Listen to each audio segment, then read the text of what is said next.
Good afternoon. It's Good Friday. Happy Easter, everybody. God bless you and your family. Jimmy Cosenza here in Chicago. Today, we're going to do a story about a very corrupt cop, another mob cop, chief of police of Willow Springs, a cop that I actually knew and grew up with. Unlike my last story when I talked about the legendary Bill Hanhart, who was the Michael Jordan of cops, the highest ranking police official ever to be convicted of wrongdoing. Michael Corbitt was just the opposite. I can't really say he was a badass cop or a great detective or served his community well. He was greedy, a 3-time convicted felon, an associate of the Chicago mob. We're going to talk about he actually participated in a woman's murder, pled guilty, and then decided to flip and cooperate against the Chicago outfit once he found out there was a bounty on his head.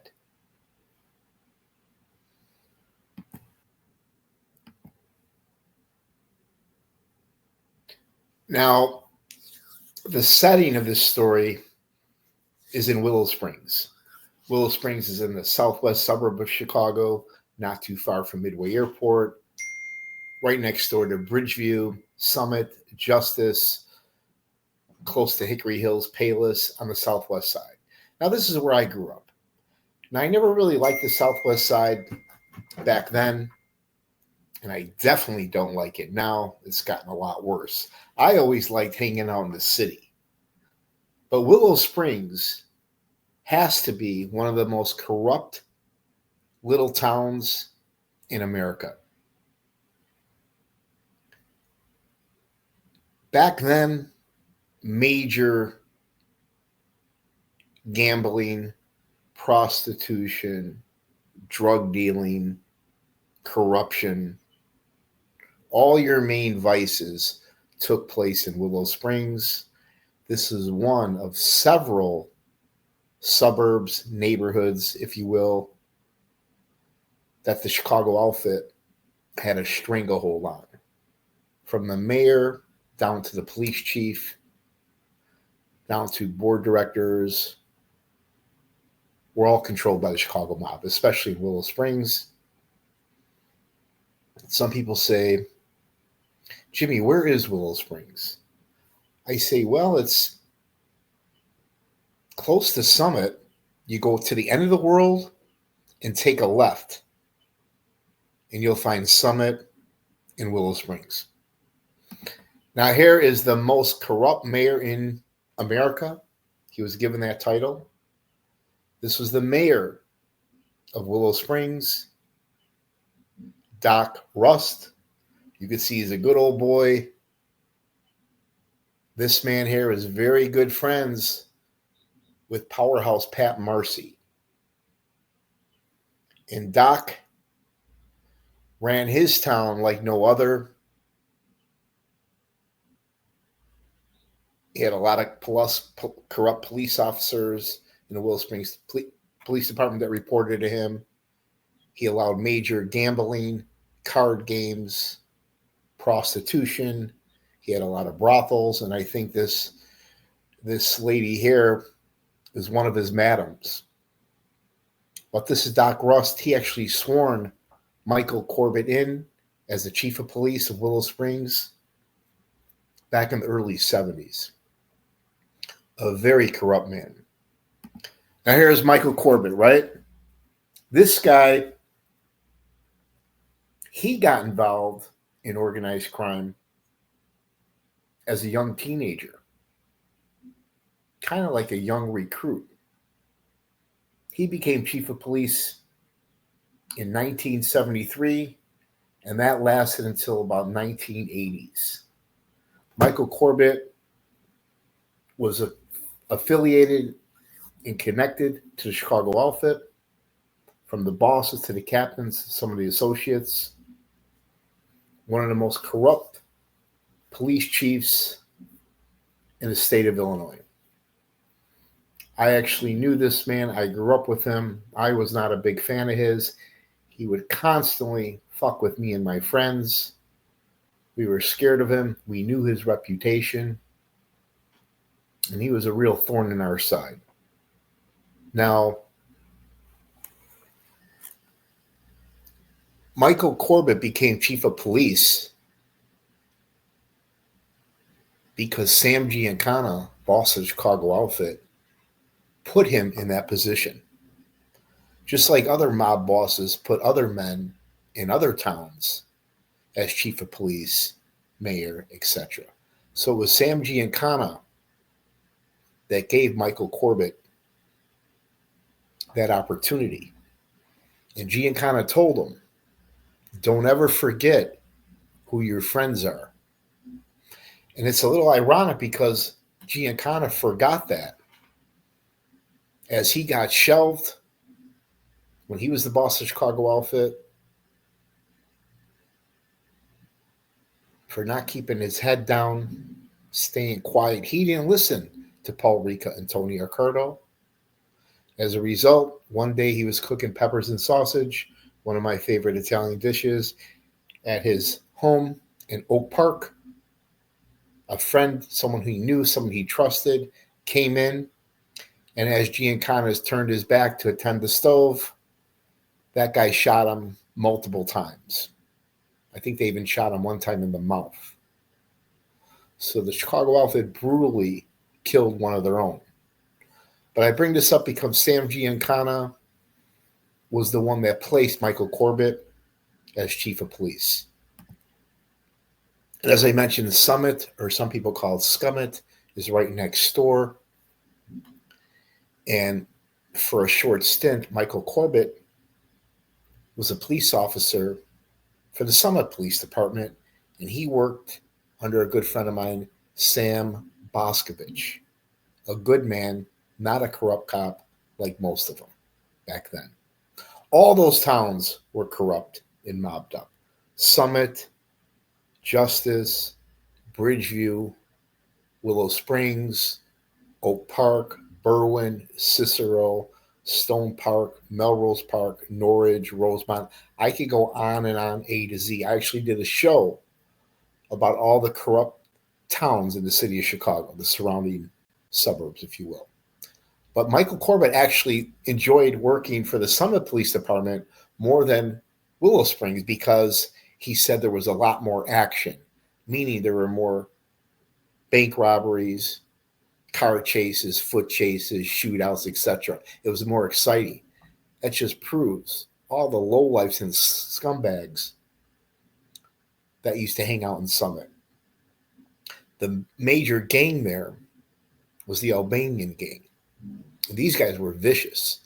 The old folks were pretty good. They worked either at Brookfield Zoo or they worked in the restaurant business, but their sons and grandsons and nephews were all Albanian gangsters, drug dealers. But we got along with them, thank God. We played sports with them. We partied with them. We hung out with them. We had no beef. But there was a rumor years ago that the Albanian gang, or I'll call them the Albanian mafia, actually thought about putting a hit on Michael Corbitt, chief of police, and also another cop in Summit. Now, I don't know if that was just rumor, but I believe the Albanians were crazy enough to go after two crooked cops. Now, here's the Sunoco gas station on Archer Road there. I remember this place as a kid, as a teenager. This is where all the guys hang out, kind of like a social club. This was Michael Corbitt's headquarters, if you will. And it's interesting that there's a lot of ways, legally and illegally, to make money if you own a gas station.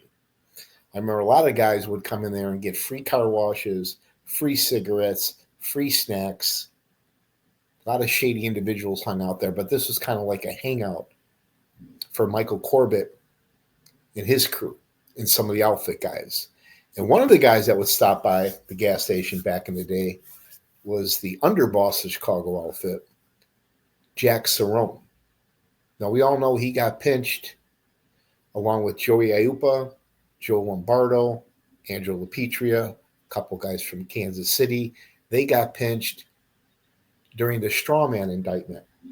That's where they skimmed several $1,000,000 from 4 mobbed up casinos in Las Vegas, just like the movie Casino. He was one of the men convicted. He did his time like a man, came home, and then passed away shortly after he was released. But I've heard legends of this gentleman. I used to go to his restaurant in the Grand Avenue neighborhood called Jack's 2. They say he was a sharp dresser, very dangerous individual, loyal, a good boss, but a bad drunk. I have breakfast with a relative of his in the neighborhood almost every morning, and she owns most of the buildings up and down Grand Avenue. But God bless Jack Sarno. Michael Corbitt said that anytime Jack Sarno pulled up at the gas station, he always had beautiful women around him. Jack Sarno, a legend in Chicago outfit. Now here, getting back to Summit. Summit was a mobbed up town that Michael Corbitt used to spend a lot of time in. And one of the places back then, right there on Archer and Harlem, was kind of like a real fancy joint called the Candlelight Theater. So this was a very unique place. This was a place you could see a good show, theater show, and have a wonderful meal. This place was blocks from my house. All my friends used to work here as bartenders and waiters. And this place was owned by a Chicago mob associate nobody ever talks about, Peter and his brother Bill, I believe his name was Bill Altieri. They had the most expensive homes in the town. But how many of you remember the Candlelight Theater? Now, this is where one of the first original Portillo's started, right there in Summit on Archer in Harlem, right off, not too far from I-55. Where the Portillo's is now, that's where Candlelight Theater used to be. And Pete Altieri was a close associate with Michael Corbitt. He kind of introduced him to a lot of the wise guys. And then right next to the Candlelight Theater, one of my favorite places as a kid was this place called Prince Castles. They had the best hamburgers, french fries, and ice cream. I used to go here every single day, 7 days a week. I would throw the ladies' garbage and usually eat for free. But this was another spot that Michael Corbitt and a lot of his friends used to spend time at. Same here, Argo Bowl. I didn't know them, but I found out years ago Michael Corbitt was collecting street tax on behalf of the Chicago outfit from the bowling alley, as well as other bars, businesses, drug dealers, loan sharks, anything illegal going on. Michael Corbitt and Chicago outfit had their hand in. This is another place right there off of, let's just say 59th in Harlem, another place that we used to hang out at.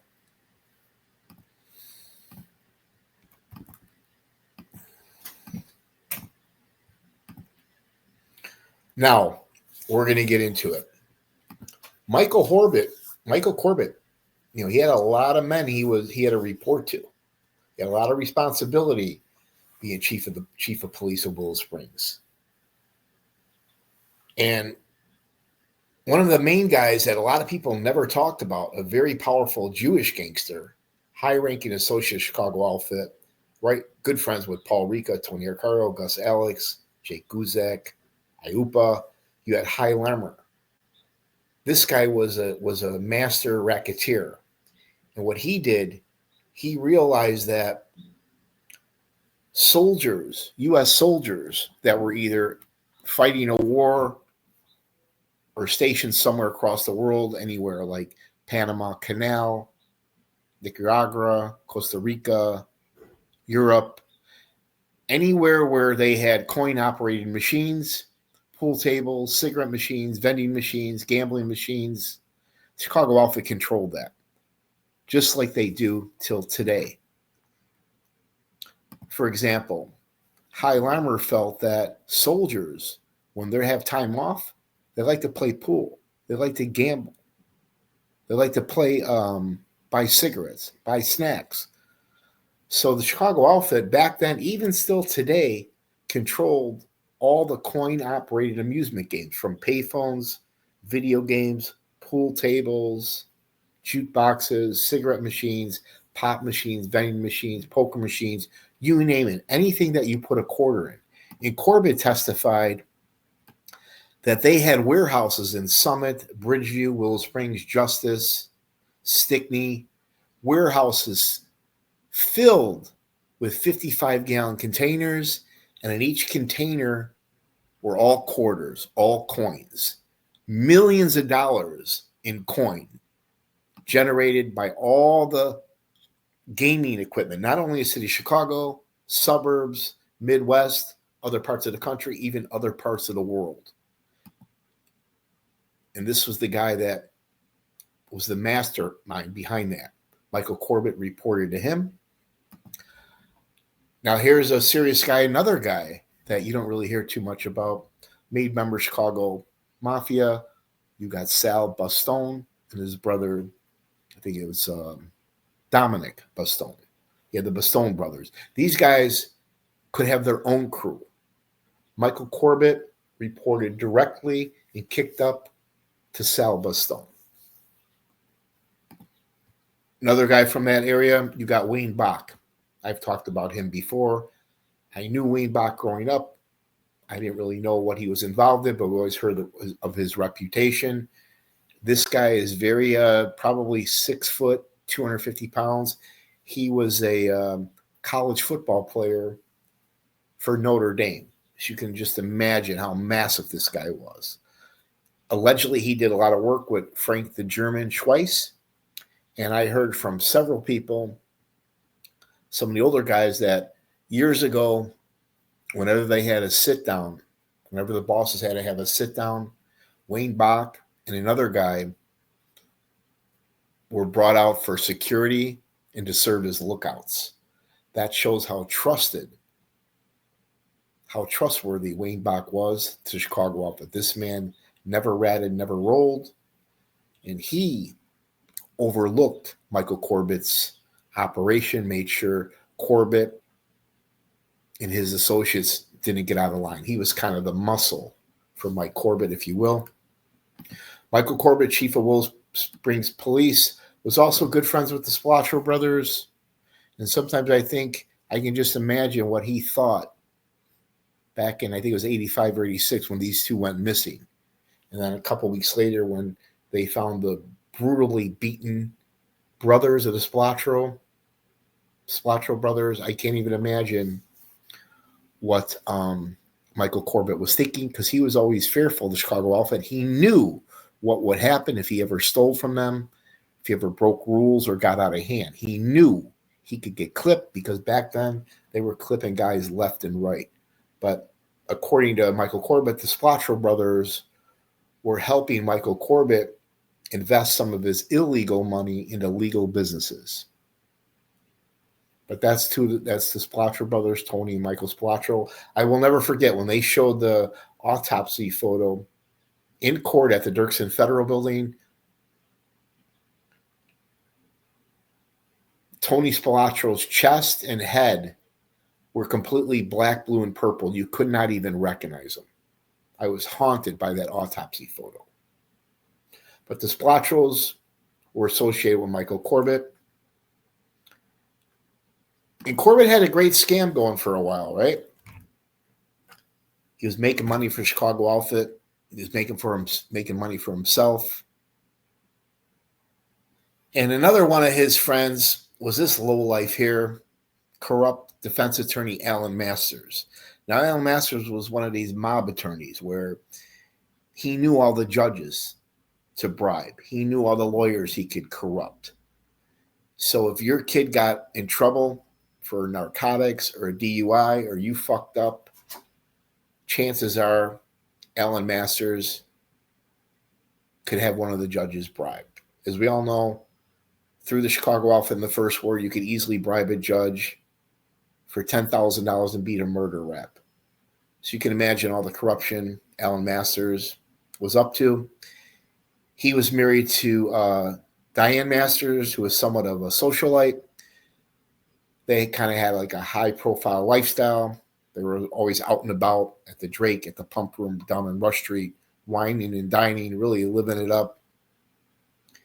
However, Diane Masters was having an affair with a board member at Moraine Valley College. She was on the board. He was on the board. They hooked up. Alan Masters found out about it. He was brokenhearted. Then he got livid. He threatened to have her killed. They had a nasty divorce. And Diane Masters kept a little black book that her husband, Alan Masters, owned. And in that book were all kinds of corrupt judges, cops, and mob guys. So Alan Masters and his crony of friends were concerned if his wife gets, if that little book gets in the hands of the wrong people, it could bring down Alan Masters and a lot of his powerful friends. So Alan Masters decided to have his wife, Diane Masters, killed. This was a big story back in the day. He went around asking every wise guy he knew. Nobody would touch it. He begged and pleaded with Michael Corbitt 2-3 times if he would kill his wife. Michael Corbitt didn't want anything to do with it. Fast forward, Alan Masters couldn't wait anymore. He had his good friend, a Cook County Sheriff, James Keating. When Helen Masters came home, they ambushed her, surprised her, brutally beat her, and killed her right there in the house.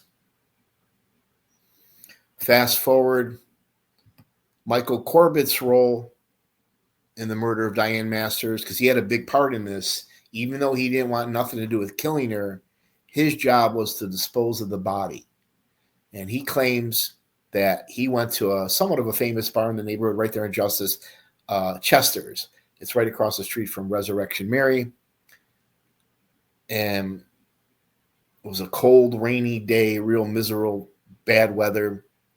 And Helen Masters' body was in the trunk of that car, dead.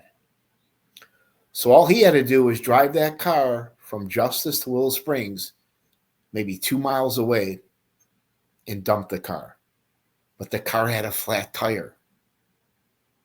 So he kind of panicked. He didn't know what to do. So he drove the car with the flat tire in the pouring, freezing rain, almost a blizzard-like conditions. He drove that car with her dead body in the trunk, real slow on the flat tire from Justice to Willow Springs. Now just think about that. You got the chief of police, the chief of the Willow Springs Police Department, driving a car with a dead woman's body in it in the trunk of his car with a flat tire. Luckily for Corbitt, nobody pulled him over or saw him because it's a very short ride. And Michael Corbitt testified that he'll never forget how long it took for that car to slowly sink into the canal. He talks about the eerie, sick feeling he had when that car eventually did sink to the bottom. And growing up in the area, we always heard rumors that they always dumped cars in here, that bodies were in here, weapons, all kinds of nasty things. And then finally, one day, maybe they got a tip, they decided to drain the canal. And I'll never forget, at the Family Secrets trial, I was actually sitting next to Mitch Mars. That's the prosecutor's mother. I was sitting next to his mother. And I remember him just kind of staring at me like, who the hell is this guy sitting next to my mom? But her and I were talking, and I'll never forget, she said to me, she'll never forget, because she was there, when they pulled that car out of the canal in Willow Springs, the cops popped the trunk, and sure enough, there was a very dead Helen Masters. Didn't take the cops very long, but they realized that her husband, Alan Masters, was behind it. James Keating, his right-hand man. And they knew for sure Michael Corbitt, with his reputation as a corrupt chief of Willow Springs, had something to do with it. Sure enough, they put the case together. They arrested all three men.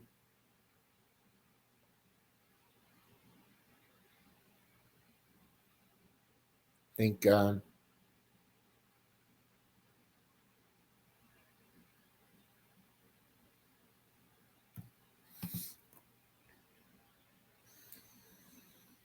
Now, they charged Michael Corbitt with conspiracy. Even though he didn't take place in the killing, he admitted to dumping that car with that dead woman's body in it into the canal. So he admitted to his role, and he testified against James Keating and Diane Masters. So a 3-time convicted felon, chief of Willow Springs Police, gets indicted 1987. Corbitt receives, well, here, let me stop. Soon as Michael Corbitt got indicted with the murder of Diane Masters, along with several other charges, he was looking at some serious jail time. Soon as that indictment became public, Joe Lombardo gave the contract to have him killed. Now, Corbitt, in his book and during his life, claims that he was friends with all the wise guys, that all the guys loved him. Well, Joe Lombardo never liked Michael Corbitt. Michael Corbitt knew that. Joe Lombardo didn't trust him because he was a cop. So as soon as that indictment came down, Lumpy gave the contract out to Scarpelli from the Wild Bunch. And Scarpelli was a very proficient hitman for the Chicago outfit, participated in several murders. One of them I remember was the Dauber murders, I believe. But he was with a very serious crew, and he would have got the job done. But luckily, that contract to kill Michael Corbitt never got carried out. Corbitt received a 20-year sentence. He served half the time. Was released in 1998, I think. 2003, he wrote a book, Double Deal. It's actually a pretty good book. Got some photos. It talks about his life as a Willow Springs police chief. Talks about some of his wild experiences as a Summit police officer.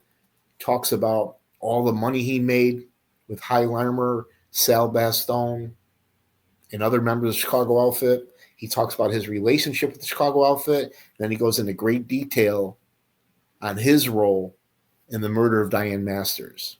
Check out the book. It's a little embellished, but it's still a pretty good book to read.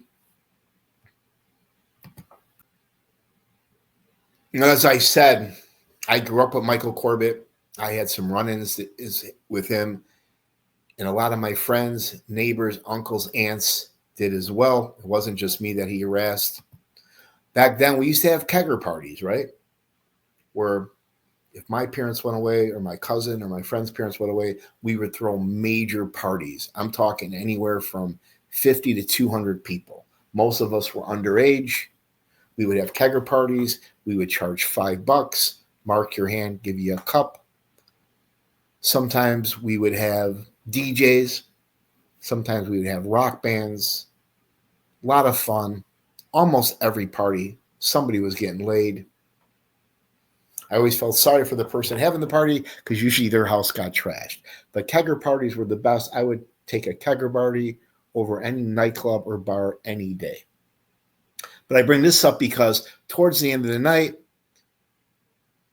there would either be a fight or the cops would come and break up our party. And if that party was anywhere near in Willow Springs or near Willow Springs, Michael Corbitt would show up with his team of corrupt cops and bust our party. One time one time they broke up one of our late night parties, probably because some of the neighbors were complaining, and my friend had three plants. He had a little hydroponic system that one of his friends left with him, where they had the nutrients from the fish tank going into the plants. This was premier marijuana back then. It was called Afghanistan. I think we called it Afghani. Sure enough, Corbitt and a cop that worked underneath him, I'm forgetting his name, took the plants and confiscated them.